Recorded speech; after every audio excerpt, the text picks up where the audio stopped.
Hi, and welcome to Teaching Tips 101.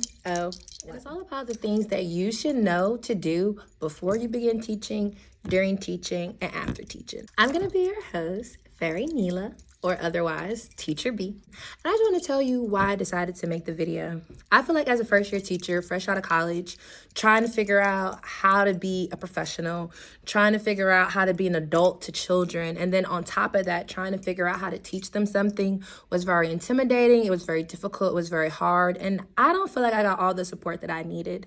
And if I just would have had a little bit of the knowledge that I know now, it would have been very, very helpful teaching. I promise you, in year 3, not only am I a successful teacher with the data to match, but I'm also a successful teacher leader. I'm the grade level chair, and I feel like that I'm a voice that many people at my school respect and listen to. And I'm going to tell you all about how you can skip the part where you're crying under the desk, you don't know what to do, and pretty much accelerate your path to learning how to become not just an amazing teacher, but an amazing young adult and an amazing teacher leader. So I'm going to start the video off talking about things you should know before you start teaching. I pretty much broken this down into 3 things, and I'm sure that there'll be other people in the comments who are going to tell you other things you should know when it comes to beginning your journey in teaching, but I feel like these 3 things are going to be very essential if you want to start off the year strong. The first thing is going to be looking into student demographics and teacher to student ratio at your school. If you're not sure what demographics are just telling you how much of the student population are economically disadvantaged, how much of the student population is minority, and then when you see the portion that's minority, you know what those minority groups are. And I think overall, and then it will break it down, you know, if you're at an elementary school, the K through 5th level, or in my instance, my middle school is 5th through 8th grade. So telling me how many of those students are 5th graders, 6th graders, 7th, 8th graders, just pretty much taking all of the student population and breaking them down by their intersections. I say this for a couple of reasons. When it comes to teaching in an underserved community, so if a large portion of your students are underserved, that has multiple other layers that comes with it, because being underserved doesn't inherently mean that the child will have behavioral issues. But what it does tell you, you know, Maslow's hierarchy of need, is that if a child does not have their basic needs met, it makes it a lot harder to meet those emotional needs and then to even meet the educational needs. So if you are teaching at an underserved school, that is something that you need to know, and you don't want to hear it coming from the administration when you're at the interview. Because let's be real, everybody at the interview, especially in underserved community, they need bodies in the classrooms. So they're not going to break it down to you and keep it real, but who is going to keep it real is your own 2 eyes. So I suggest do a quick little Google search and figure out, you know, what your student demographics are. And then the student to teacher ratio. Now this is essential, because what you're going to see on the website that tells you the student demographics is, you know, for example, my school is 16:1. When you hear 16:1, you know, it's not the worst thing in the world. It's not the best thing in the world either. But 16:1, you have to ask yourself, what portion of that population is going to be dedicated to student support services? So like, who's all, you know, on the S3 department, you know, and then asking yourself, well, you know, if there are only 2 or 3 teachers out of this, you know, 16:1 ratio who is S3, what does S3 supports look like in my classroom? And so that's why I say all this stuff. And then also having this knowledge will help you to ask really integral questions when it comes to interviews and when it comes to deciding what school you want to go to. Now, if you're like me and maybe you're in a teacher preparation program and you have really no control over where you go, like what school you teach at, having this information will significantly help you when it comes to asking for support once the school year starts or once you get to campus, you know, during the summertime. Because if you know that, hey, there are only 3 S3 teachers, then, you know, pushing support is going to look very sparse, right? It's going to look very sparse. So just understanding and knowing that, you know, you don't have as much support or as much staff is going to give you a clear insight into how you want to plan and pretty much being able to stay in front of student management. And I'm going to get into that a little bit later about how understanding things like this will help your student management. Student demographics is also very important because you want to know, you know, even though you're serving, let's say you're serving a majority minority population, like for example, my school is 99.5% minority populations. But when I look more deeply into that, it is like 60% Black, 40% Hispanic. Now, this is very important for several reasons because obviously within different cultural groups, we experience different barriers that can lead us to pretty much exhibiting certain qualities. Now, all kids exhibit the same qualities. The thing is that, being Hispanic, being Black, being Asian, being white is going to have you exhibiting these qualities slightly different. A lot of the times what happens in schools is that, a Hispanic child and a Black child can both be being defiant. But Hispanic children are more likely to be quiet and defiant, whereas Black children are more likely to be loud and defiant. And so what happens is, as educators, because we're overwhelmed in the moment. And unfortunately, there are some educators that just have implicit bias, or sometimes explicit bias, is that we get overwhelmed by how loud and blatant a Black child's defiance is in comparison to a Hispanic child's defiance. I'm telling you this because something that I've learned very quickly is that when it comes to children, being able to relate not just to their cultural group, but to someone else's cultural group goes a long way with them. So like if you know that you're entering into a population that's like mine, or maybe let's say like you're Black like me and you're entering into a school where there are more Hispanic children, taking the time to just understand some basic things about different Hispanic cultures will go a long way, not just with your Hispanic children, but also with your Black kids, because it means something to them to see that you are actively trying to be inclusive of all people in the classroom. And even if the children themselves are not naturally that inclusive, them seeing you go the extra mile really means something to them. And I experienced this maybe like the first time my first year, but my second year teaching really showed me that. Like every day I would play music for my students, and I had this one girl, she was a Black girl, but she loved K-pop. And so I would allow the kids to choose music if they're doing good or whatever, and she was kind of shy about choosing what she wanted at first. But then, she told me that she wanted to hear that New Jeans song, Super Cool. I love that. No, Super Shy. I love that song, by the way.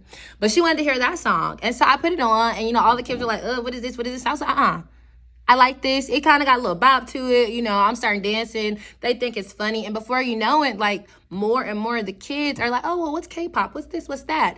And it's like they just feel more and more comfortable bringing themselves into the classroom because they're seeing you embrace a culture that is different than their own, and in many ways in your own, So the more that you research the different cultures and you think about ways to include it into the lessons, whether it's directly in your lesson or if it's just in your classroom aesthetic, or if it's something as simple as like playing different kinds of music, the children are going to start to see you as someone they can open up to. And when children feel like they can trust you, there's little to nothing they won't do for you because they're just so innocent in that way. But yeah, so understanding student demographics is important, for understanding ability levels, for understanding how to connect with your students, and all these things are going to connect to student management. So that's number two. Something that you have to understand, that kids are brutal. And I don't even know what makes children this brutal, A lot of the times, depending on what's going on at home and the way that they're being taught to. And I mean, honestly, life is brutal with them. As a child, everything is about what you do or do not have, whether that's tangible or intangible. So it makes a lot of sense that they think in such black and white ways. And so with that being said, if there is any kind of feature on your body, anything that you may feel insecure about, kids are going to see it, they're going to sense it, and they're going to pick it apart. So my number one advice to like new teachers, especially if you're just coming out of like college, because you're so young and there are so many things that you still have to get comfortable with when it comes to your physical appearance and your mental health and so many things. You need to start giving yourself personal affirmations, and you need to pick the thing that you feel most insecure about. I don't care what it is that is visible or that is easily picked up on. You need to take that thing and you need to start mentally preparing yourself now and embracing it and loving on it, so that by the time the school year starts, if anybody says anything about it, you're like, yeah, and what about it? Yeah, I got a gap, and what about it?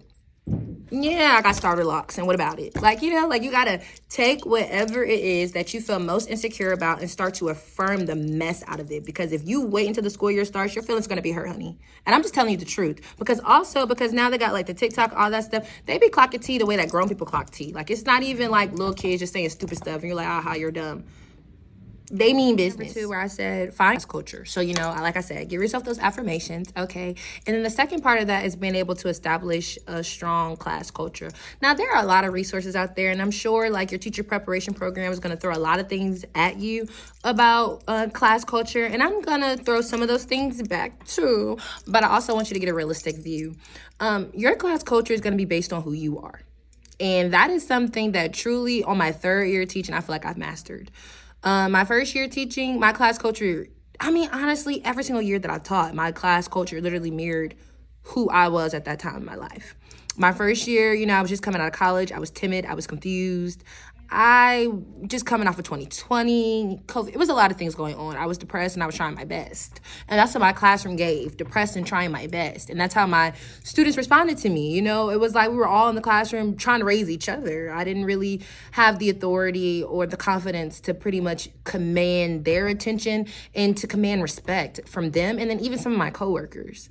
My second year teaching, I realized that, you know, I had the ability to connect with any student because that's just kind of person I am in general. And now what I want to do is teach them how to respect themselves and how to respect others. So I learned how to put my foot down. But I had to put my foot down in a way where I feel like I got away from who I am. Because while yes, I am this person that likes order and I want things structured and I want respect, I'm also silly, you know. I'm also a girl's world, you know, like cute and stuff. Like, it's just so many different layers. And so my third year teaching, I finally just allowed myself to be exactly who I am, and not really put on a show and still ground everything that I do in my classroom to my core values. And so that is my biggest message when it comes to class culture, is that I would suggest that you write down 5 core values, you know, and in therapy, this is what they get you to do anyway. So, you know, shadow work. But think about what your core values in life are. And that is going to pretty much help you to set your rules and then your expectations. And that gets into the next point. Once you figure out what your core values are, it's time for you to make classroom rules that directly aligns to those core values. Now, keep in mind that you don't want the core value to just be kind, because that's one of our classroom rules for the fifth grade that I teach at. But in order for this to work effectively is that you have to model and narrate what it means to be kind, because, you know, a lot of these kids, they don't really know what kindness is. Another thing they don't really know is respect. These are words that are constantly thrown at them and expectations that are constantly set for them, but they're not really taught it. You know, a lot of the times they're just assumed to know how to do it.